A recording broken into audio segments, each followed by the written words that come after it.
pledged to raise the bar.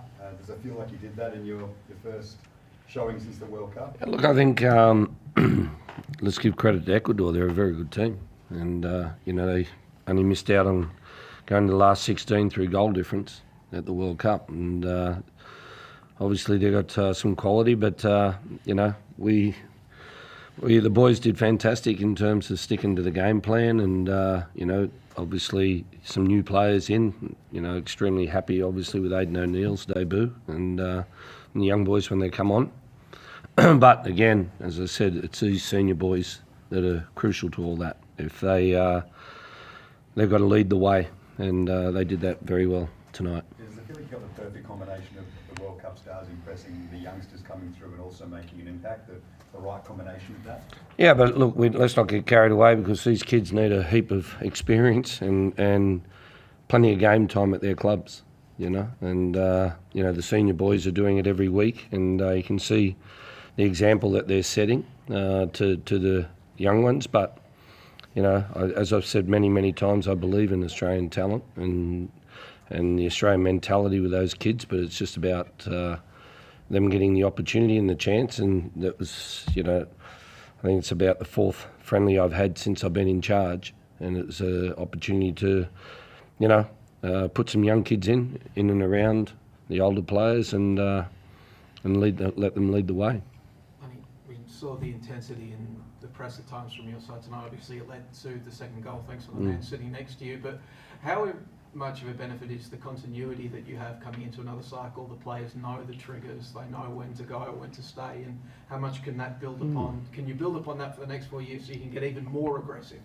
Yeah, look, it's the messaging won't change much, because the boys like it, and it's simple.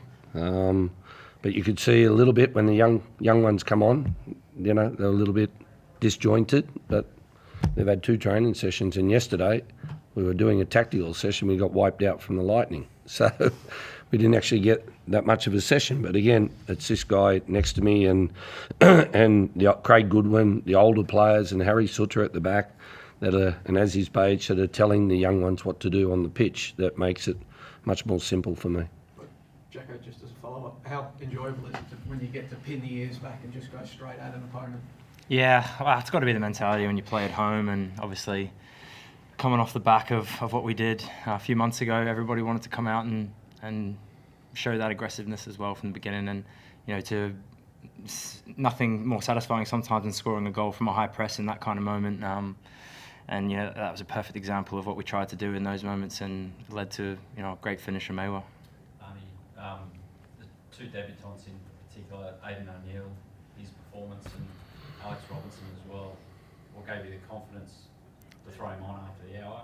What did you make of his? No, I thought the kid did well. I think again, it's learning experience for these young kids. You're playing against quality players from South America, and it's probably those kids haven't played against South American teams before. So, I was very happy with young Alex, and Aidan O'Neill I thought was very good, and these young boys are tapping the older boys on the shoulder, which is great. Jackson, how do you see those 2 in particular? Yeah. Like they just straight in. Thought Aidan was exceptional. You can see the kid's got class, composure, wasn't phased. Can't speak highly enough of his performance, and for that last kind of half hour when I slotted in beside him, kind of when I played a little bit deeper after Alex came on. You just have that feeling when you play beside another midfielder, when they've got a good understanding of the game, and he has that already at a very young age, which is very impressive. Yeah. Jackson, we've been told for a long time that that's your best position, playing further forward. You seem to have a really good understanding with Mitch Duke tonight. Talk us through how much you enjoyed that partnership and playing again in that position further up the field. Yeah, listen, I've played a variety of different roles throughout the national team at my club, and but it's all kind of ties into the way I like to play, which is obviously high energy and win the ball back, get in the box, and try and be effective at both ends of the field. And when you play with someone like Duke, he's just so honest, wants to go every single time, wants to press, wants to win his headers, his tackles, his challenges, and then he's got instinct in the box as well. So you know, we work well off each other in that way. And as you say, with the experience of Goody, knowing when to step on that side as well, as it worked really well for us, especially in that first half. Arnie, are you keen to play him further forward permanently? I see him more as a bit more of a utility, but he can play at 6 and he's got the energy to go box to box.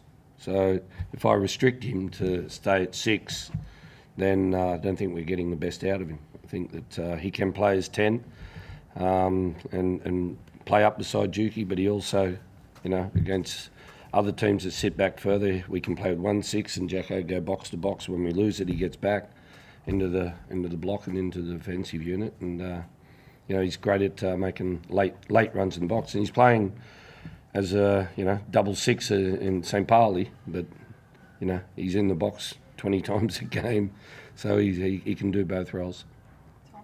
Arnie, the concession of the goal, what can you learn from that and a couple of chances that Ecuador had, and will you be making changes on Tuesday? Yeah, we will make changes.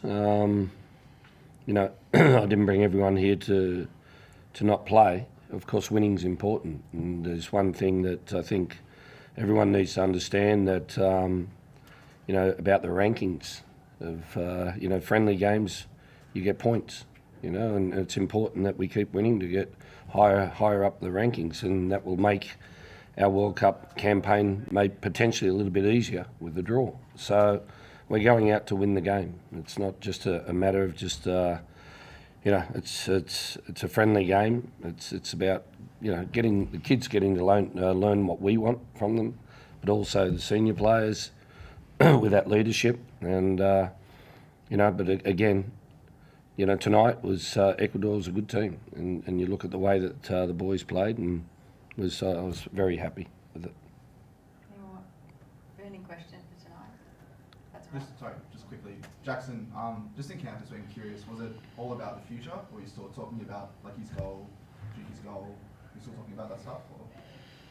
I think when we first arrived back, it's funny, after the World Cup, you go your own separate ways. Boys go back to clubs, boys had some time off, and you kind of left to kind of process the emotions of it all kind of on your own, like with your club, with your family and stuff. And when you come back into camp and we see each other, and you do get that moment where you get to relive it all again.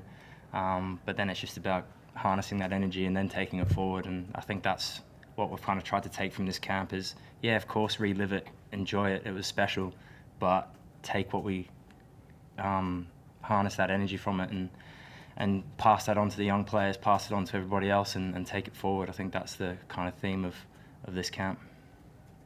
So, Arnie, does Nesteri drop out now and Riley come back in? How does that work? I will see how the boys pull up after the game. A few boys had a couple of knocks and that, but no, we'll see. Is he likely to make his debut in Melbourne, do you think? We'll see. And that's a good note to end on. Thank you. Cheers, Jess. Thank you.